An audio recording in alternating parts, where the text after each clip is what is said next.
And we're back live. Hey there, I'm Dr. Ruth Roberts, your pet's ally. Glad to be back after a really nice rest. And we've got some great questions, so let me jump into them. Let's see, we'll jump over to the group page to start with. Here we go. All right, cool. So let's see here. It looks like the internet has bogged out. So Karen is asking about Dino, and I am so sorry, Karen. This really stinks. But there's a couple of things. So she's asking about degenerative myelopathy. He's got a disc at L7S1, but it doesn't make sense for the weakness and incoordination. So they're doing the genetic test. And he's on currently prednisone, gabapentin, and famotidine. And your vet thought the holistic approach would help, and she or he is correct there. So this is the degenerative myelopathy test, and there's a couple of things here. One is that it says that he is affected / at risk, and based on the symptoms you're describing, Karen, I think probably he is indeed affected. So here's what we do, and they do start to say an intensive physical therapy regimen has been shown to benefit them and keep them walking for longer, and this is absolutely true. Keeping their muscles strong and improve coordination, I think that's absolutely true. And then aminocaproic acid, vitamin E, and vitamin C. And I think all of those suggestions are good. This disease, thankfully, is not painful, which is one of the few good things I can tell you here. Yeah, Pam, I know. I'm so sorry. I did a quick Facebook video, and I'll redirect it here as well. My brain is still not fast enough this morning. So as far as degenerative myelopathy goes, the things that I used to use are, in addition to those supplements, are alpha-lipoic acid, and CBD is another great option. There's a lot of research out there that shows that CBD2 receptors become more plentiful, meaning that the thought is that if you give them something to fill them, then the body works better. So this is again where I would consider using CBD at a high dose. The folks at CBD Dog Health, I think, really make a great product, and this is where I would use their Heal product. Now, I'm not sure how long he's been on the prednisone, gabapentin, and famotidine. If it's been a couple of weeks, you don't see a big difference, I would consider weaning down off of the prednisone and stopping it, which means that you can then stop the famotidine. Gabapentin will sometimes help because it seems to help increase the connection between the toe and the brain. So I think that's worthwhile considering. Oftentimes veterinarians will use a super high dose that is terribly sedating, and it's not a great one. So check that out. Happy to do a consultation with you to get you some other options, but this is a situation where physical therapy is going to be very helpful. If you've got somebody that can set you up a PT program, resistance swimming, things of that nature are going to be super helpful as well. So let me know what I can do to help you, but you're definitely in the right track. And then things that are anti-inflammatories, Lolly suggests, curcumin can be turmeric curcumin can be very helpful. Keeping, probiotics, keeping the good guys in charge, and then omega-3 fatty acids at a high dose. So Pam, so I do not forget again, I can't remember, I don't think you're on Facebook. No, I think you are on Facebook. So I will drop this link in really quick for you. But here's the long and short of it. So like everything, we tend to say, oh, this is absolutely the best thing in the universe, and you should feed lots and lots and lots of it because it will make everything better. So now on the human side, they're starting to say, oh, coconut oil really is a saturated fat. And when people, when people use tons and tons of it, their cholesterol goes sky high. And it really, it's like everything. We're not smart enough somehow to keep everything in balance. So here's my long and short. Here's the Facebook link about grapeseed oil, so you can kind of go back and watch that if you'd like. But here's the deal. Grapeseed oil, like many of the seed-based oils, are higher in omega-6 fatty acids than omega-3 fatty acids. And so there is a great deal of discussion about, okay, this is evil and vile and awful. And so now what do? You go back to light olive oil, which is a monounsaturated oil, fatty acid, which means that you get this unique type of fatty acid that is less inflammatory, associated with better health, things of that nature. I think this really takes us back to everything in moderation. Don't monofeed something all the time, as far as, don't always use coconut oil. We did that, and then all of a sudden we had a terrific amount of dogs developing pancreatitis, because there is something about coconut oil, and possibly the way it's processed, that really induces pancreatitis. And then, so does that mean that that coconut oil is now back to being evil incarnate? No, it's not. It just means that you shouldn't use tons of it all the time. And does that mean that grapeseed oil is now evil incarnate? No, it doesn't. It means that you shouldn't use it all the time. The other thing is that many of the bad effects are secondary to cooking, which you're not doing. So grapeseed oil has been recommended for cooking because it has a really high smoke point. And what the cooking does to any oil is to denature it to the point where some of the bad products, or the good stuff in it, become bad because they've been denatured and turned into something else. So I hope that is helpful. Other options are safflower oil, canola oil. I would definitely still avoid, because so much of it is processed with hexane, as can be safflower oil, grapeseed oil, avocado oil, etc.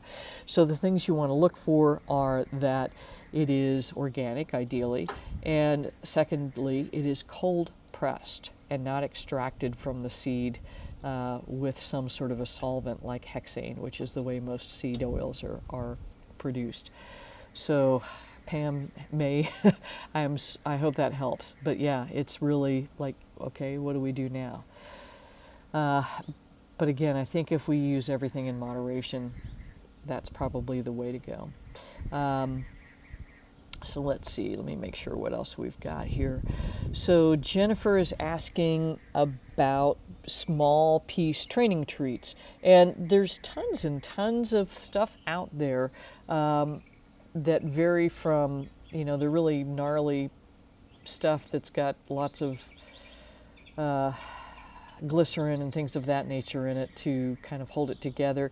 What we use is, if we've got some leftover chicken, we just shred it practically and then dry it in the oven.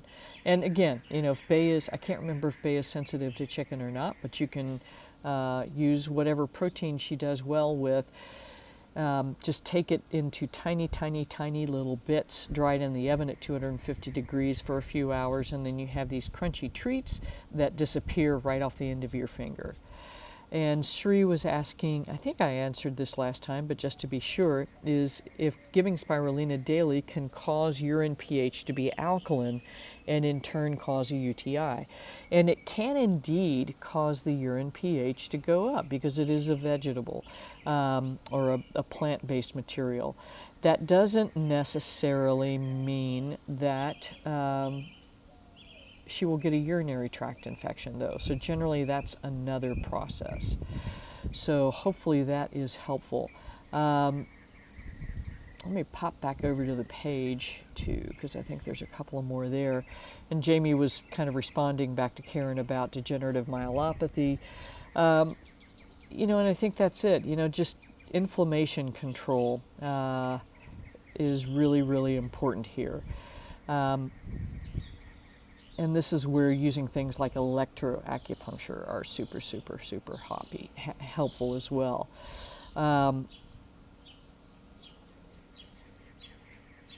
So I hope this gets you some help, Karen. I'm really sorry to hear this for Dino because he's a goodie. And Willie,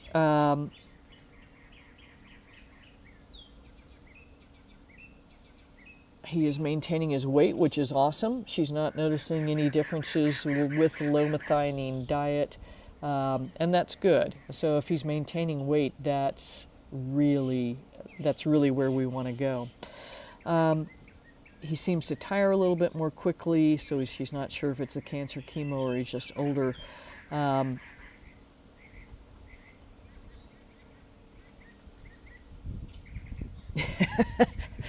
Yeah, and I like this. Dr. Lisa said that, he's getting chemo, so how much worse can the heartworm medication be? So here's the thing to remember about heartworms, I should say. And this is a great video of the kids enjoying the outdoors. And it's amazing that it's up in the 70s already. So what I would suggest about that is once the temperature hits 55 degrees, above 55 degrees consistently, that's when heartworms can start to be a problem. So I think you probably still have a month or so. And I have to agree, I think heartworm prevention isn't horrible.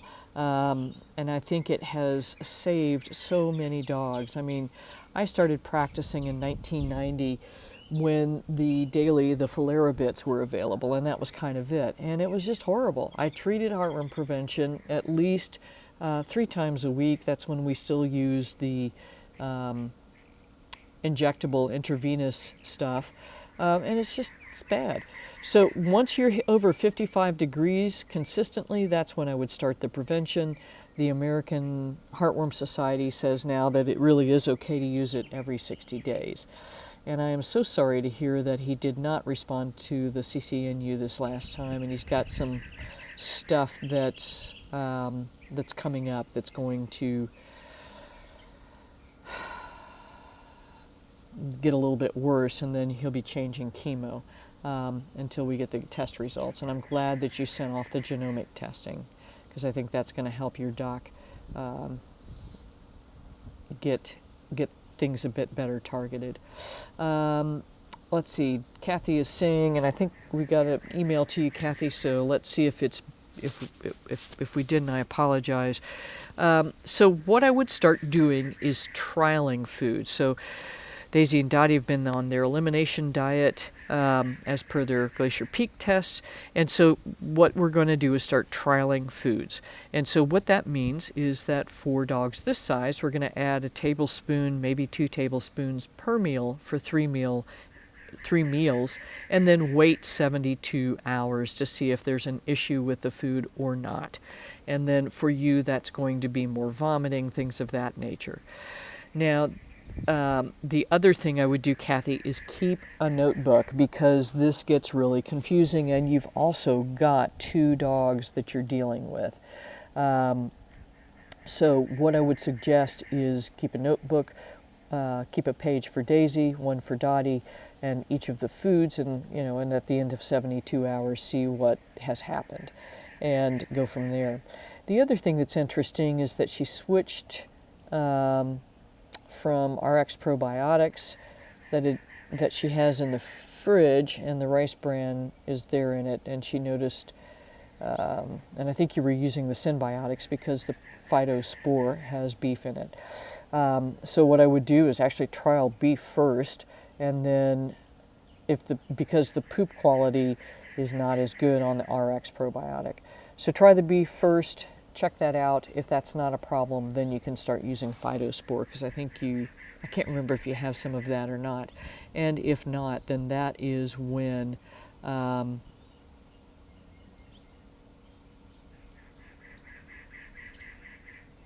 would go back to the other one if beef does continue to be a problem.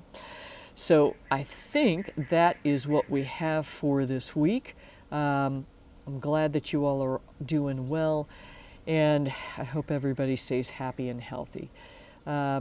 interesting. It would be interesting to hear your comments on what you're doing about or not doing about getting a COVID vaccine.